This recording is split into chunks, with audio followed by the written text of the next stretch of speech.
Today at 11:30, the Ohio Senate is trying to eliminate the whole country from having to change their clocks twice a year. Stick with us to hear about the efforts. And will we see more of that beautiful, indecisive Northeast Ohio weather? The answer is coming soon, so don't touch that dial. And Kent State had its football schedule released. Find out all the details on whom the Flashes will be playing in the upcoming 2020 season. And find out which breakfast snacks will be making its way onto the Dunkin' Donuts menu next month.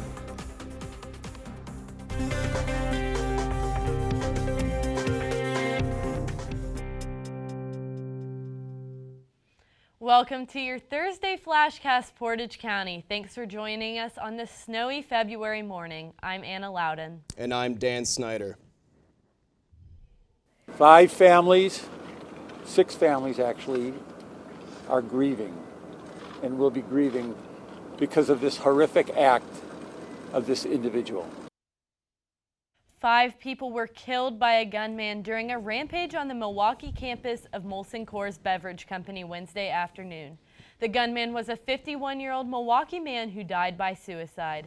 Employees were notified by email around 2:30 p.m. that an active shooter was in or near the second-floor stairwell in the Building 4 of the factory. Officials are still investigating the situation. Over 200 Ohio residents who recently traveled outside the United States are being asked to check in with their local health departments on a daily basis regarding the coronavirus. Columbus Public Health Commissioner Dr. Myshika Roberts reports individuals are complying with the preventative response. Currently, 6 of the potential cases have tested negative for COVID-19, and there are no reported cases in the state so far. Switching gears to some more local news, drivers are seeing delays and congestion due to clashes in slick road conditions. The Department of Ohio Transportation said that there were 1,142 crews across the state working on the roads. Pavement temperatures are in the mid to upper 20s for most of the state. Crashes have been reported off of Route 8 southbound and 2 locations on I-77 northbound. You can call for all the updates on ODOT's social media, website, and phone number.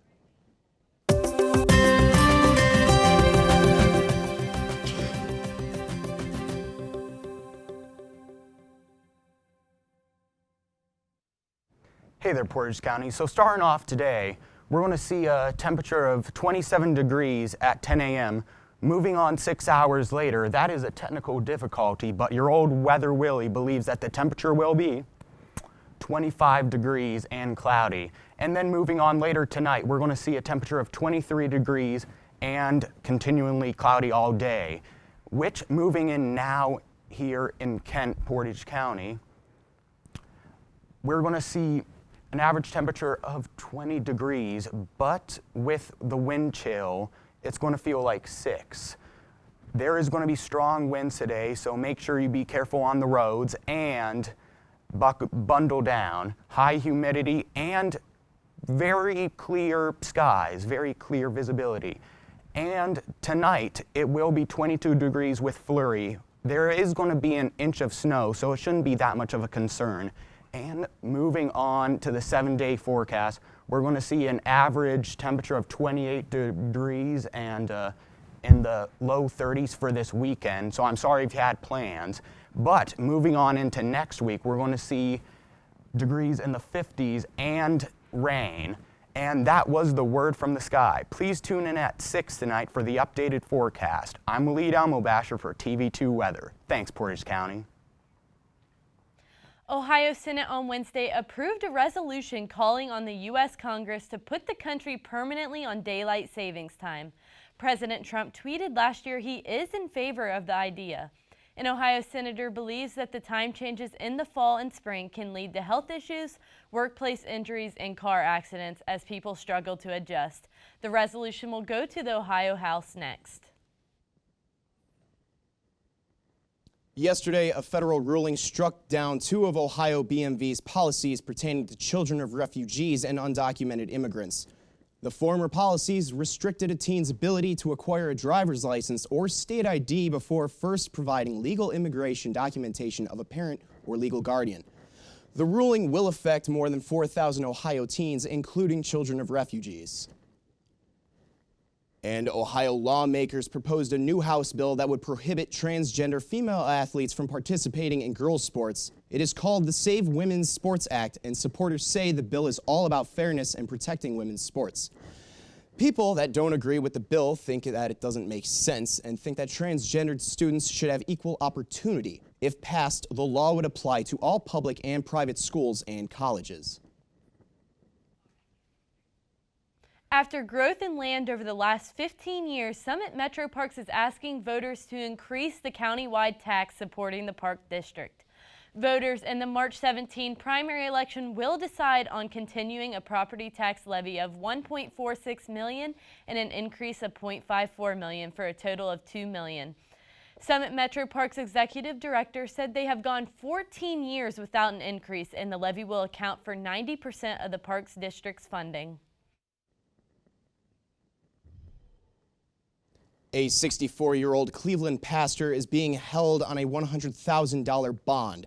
Reverend Randolph Brown was charged with 2 counts of compelling prostitution from minors and faces several more charges of human trafficking. Randolph Brown is ordered to appear in court on March 3rd along with 21-year-old trafficking cohort Joyce Richmond for a pretrial hearing at 9 a.m. This week, the Cleveland Clinic opened its first allergy food center in Northeast Ohio. The center is staffed with a multidisciplinary team of diverse professionals with varied backgrounds to work in collaboration in finding a progressive new treatment to fight food allergies. Located in Strongsville, Ohio, the Cleveland Clinic Food Allergy Center of Excellence will offer cutting-edge therapy, oral immunotherapy, and much more with patients with food allergies. Stick with us to find out how one of the biggest companies and possibly your favorite company got a new CEO. And Kent State was in action against Akron in the Wagon Wheel Classic. See all the action during sports. And when we return, is there a cause for worried Americans involving the coronavirus? We have the answer in 90 seconds.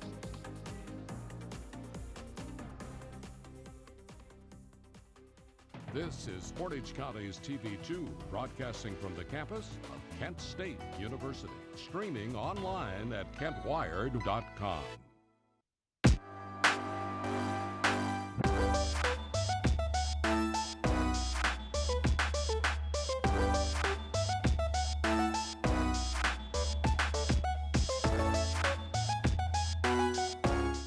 See on page 4 that the projections need to be flood next Thursday? Seriously? Thursday? Can't do that. This is really inconvenient. I have yoga that day. I have no time for this. So. I can't do Thursday, but I can do Friday. Disasters don't plan ahead. You can. Talk to your loved ones about how you're going to be ready in an emergency. Don't wait. Communicate. When they test you, stand firm and move only when you hear the seatbelt click that says they're buckled in for the drive. Never give up till they buckle up. The first case of community transmission of the coronavirus in the country was with a patient in California that has no recent travel history to any coronavirus hotspots or known contact with infected people. The World Health Center does think there is time to rein in the virus and is declining to label it as a global pandemic. President Trump appointed Vice President Mike Pence to be in charge of the virus, and he assures people that there is nothing to worry about. Totally brilliant, and we're doing really well, and Mike is going to be in charge, and Mike will report back to me. After a spike of infected cases, including Iranian vice president, Saudi Arabian officials are halting religious plans involving a mass pilgrimage. Authorities are suspending entry into the country from anyone traveling from areas with confirmed infected cases. And as Ramadan approaches, officials are concerned with the massive number of faithful travelers who will be entering into Iran for the annual Hajj pilgrimage. One of the nation's largest labor unions has announced a $150 million investment in a nationwide campaign to defeat Donald Trump this election. 2 million members of the Service Employees International Union marks the largest voter engagement and turnout operation in campaign history. The union features support for those who work in healthcare, food services, janitorial services, and state and local government, along with workers and many others. A new survey finds that about 40% of U.S. adults are obese. The CDC said that the numbers are increasing due to the fact that a half century ago, 1 in 100 American adults were severely obese. The findings also suggest that more Americans will get diabetes, heart disease, and cancer. An obesity expert said that it will become harder for doctors to care for obese people, and he has estimated on average each doctor treating adults has about 100 obese patients. And now, your TV2 Sports Report.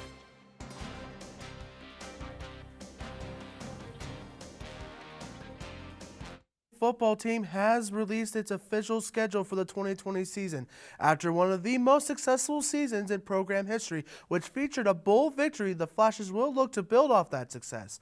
The new schedule features 3 Power 5 teams, including SEC powerhouse Alabama.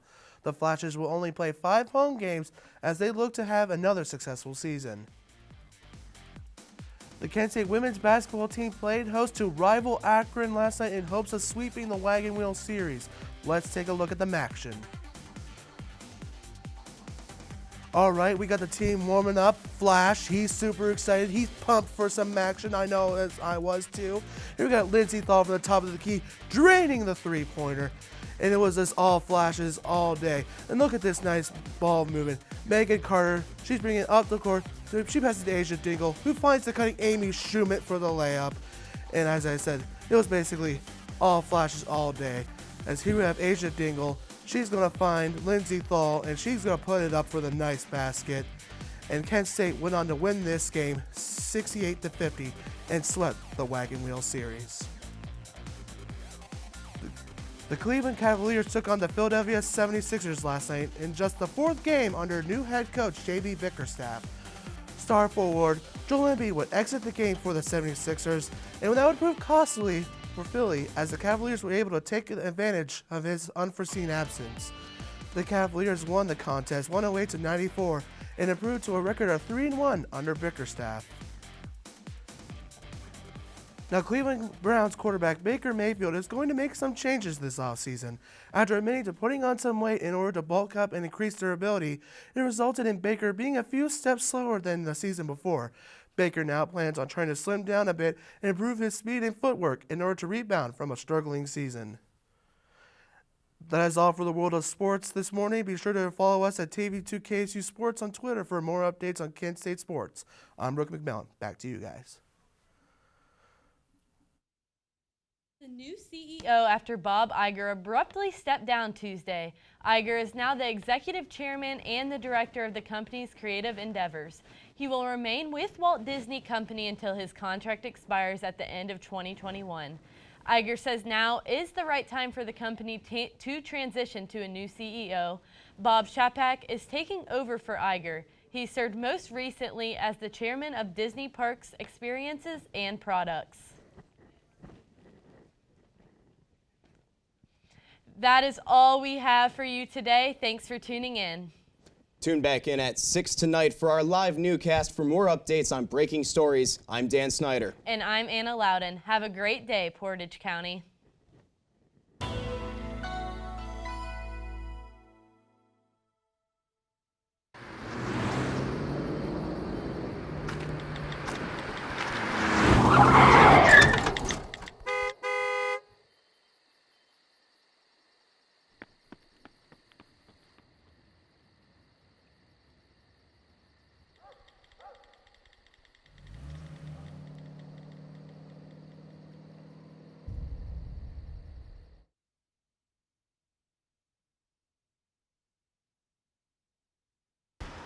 Look at you. You're at the top of your game. You're unstoppable. Nothing can throw you off track. Wait, is that your car? Uh-oh.